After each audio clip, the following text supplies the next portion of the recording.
xisbiga mucaaradka ee waddan ayaa maalintii labaad si ballaaran oo hore loo arag ugu dabaaldegay magaalada Caynaba ee xarunta gobolka Saraar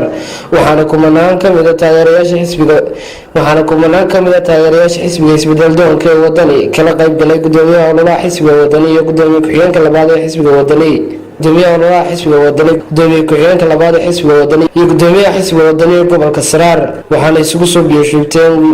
fagaaraha khayriyada magaalada Caynaba waxaana ugu horeynba goobtaasi ka hadlay gudoomiyaha xisbiga waddani Maxamuud Hilbeere iyo qaar ka mid ah oqaasha iyo waxgaradka gobolka Saraar maanta barnaamijkeeni weeye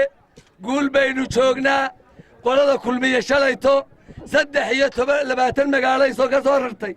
burcay ka soo rartay tukubay ka soo rartay eeldaabay 10 gaari ka keentay ulasanbay 18 ka keentay wadaaba gobay 9 ka keentay inagu hal qof maynu soo rarin dadkii magaalo Caynaba gudaheeda ku noolaa weeye waxa kale oo u gudbinaya xisbiga kulmiye wuxuu wada dacaayad markii itaal kala waayay ee cod waayay ee taageero waayay wuxuu wada dacaayad uu leeyahay waddani waxay ku wada koonfur guushii waxa ka dhacay 14 cisho 13 bisha tobnaad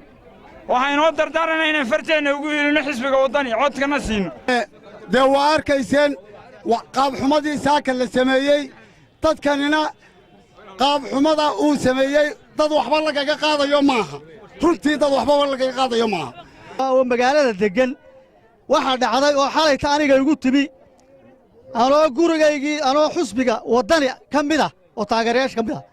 iyadoo aan gurigaygii kireeyay oo xisbiga u kireeyay in xalay la igu soo duulay oo niman odayaal ah oo niman isudawayaal ku jiraan ugu dambeyntiina gudoomiyaasha ololaha xisbiga waddani Maxamed Cabdi Haalac oo ka mid ah xisbiga waddani iyo gudoomiye ku-xigeenka labaad ee xisbiga waddani Salmaan Ducaale ayaa dhankooda ka hadlay goobtaasi waxaana hadalladooda ka mid ahaa waxaad dirteen fariintiinnii anigu waxaan leeyahay kulmiye waynu kala dhaqaaqnay waynu kala guulaysanay aad iyo aad waxaan uga helay qoraahdii hablaha ee ahayd siisan mayno sadalaana ee magaalada Caynaba assalaamu calaykum waraxmatullaahi wabarakaatuh walaalayaal waad aragtaan maanta xisbigii kulmiye meeshuu maraya waad aragtaan wuxuu marayaa maanta inuu maalintii waddani is hortaago wuxuu marayaa inuu raashin yar oo aanu hayn oo riwaayada uu dadka u sheego yiraahdo waanu qaybinaynaa ama bacad waxaan ka hadlayaa anigu 3 qodob oo yaryar hadalka hore u marsateen anigu haddan koowayo haddan gaabo raalli ba ahaanaysaan qodobka horeeya aan ka hadlayaa waxa weeye xisbiga waddani wuxuu wadaa nin iibsamaya oo siyaasi ah oo shiraban oo hore loo tijaabiyey waxaynu u baahannahay inaynu ictiraaf helno waxaynu u baahannahay inaynu qaran xalaala noqonno waxaynu u baahannahay inaynu caalamka ka mid noqonno waxaynu u baahannahay inaan albaab yar hoosta inoo ka xidhnaan ninkii ictiraafka keenayey oo siyaasi ah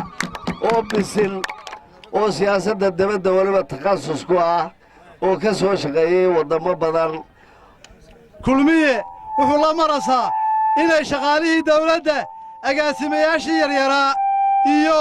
shaqaalihii iyo macallimiintii ay yidhaahdaan haddaa ololeen weydaan oo kaamay kulmiye geli weydaan mushaharkaanu idinka jarannaa waa risaqa allah bixiya ha idinka jareen sidii maxamed jaamac ee markuu yaabay ee kabkii la siin waayey ee talaxumada arkay ee nabaadguurka arkay ee dhuxusha arkay ee wax kastoo xumaanoo gobolka ka dhacaya arkay uu garoonkaa Caynaba isku casilay ee uu ku soo biiray xibsiga waddani Cabdiraxmaan Faysal Family Television ka caalamiga ee Ariel TV magaalada Caynaba xarunta gobolka Saraar